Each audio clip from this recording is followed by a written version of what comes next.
Linda Brown, who was a Kansas girl, was at the center of the landmark U.S. Supreme Court ruling that struck down racial segregation in schools, has at age 75. Her father, Oliver Brown, tried to enroll the family in an all-white school in Topeka, and the case was sparked when he and several black families were turned away. The NAACP's legal arm brought the lawsuit to challenge segregation in public schools, and Oliver Brown became lead plaintiff in the 1954 Brown v. Board of Education decision by the Supreme Court that ended school segregation. Sherry Laniefel, president and director counsel at NAACP Legal Defense and Educational Fund, Inc., said in a statement that Linda Brown is one of a band of heroic young people who, along with her family, courageously fought to end the ultimate symbol of white supremacy, racial segregation in public schools. She stands as an example of how ordinary school children took center stage in transforming this country. It was not easy for her or her family, but her sacrifice broke barriers and changed the meaning of equality in this country, Eiffel said. Peaceful Rest Funeral Chapel of Topeka confirmed Linda Brown's age and that she Sunday afternoon.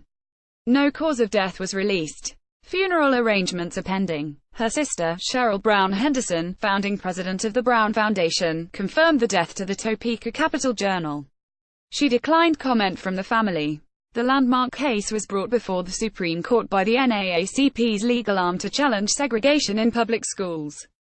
It began after several black families in Topeka were turned down when they tried to enroll their children in white schools near their homes. The lawsuit was joined with cases from Delaware, South Carolina, Virginia, and the District of Columbia. On May 17, 1954, the Supreme Court ruled unanimously that separating black and white children was unconstitutional because it denied black children the 14th Amendment's guarantee of equal protection under the law. In the field of public education, the doctrine of separate but equal has no place, Chief Justice Earl Warren wrote. Separate educational facilities are inherently unequal. The Brown decision overturned the court's Plessy v. Ferguson decision, which on May 18, 1896, established a separate but equal doctrine for blacks in public facilities. 64 years ago, a young girl from Topeka, Kansas sparked a case that ended segregation in public schools in America, Kansas Governor Jeff Collier said in a statement. Linda Brown's life reminds us that by standing up for our principles and serving our communities we can truly change the world. Linda's legacy is a crucial part of the American story and continues to inspire the millions who have realized the American dream because of her.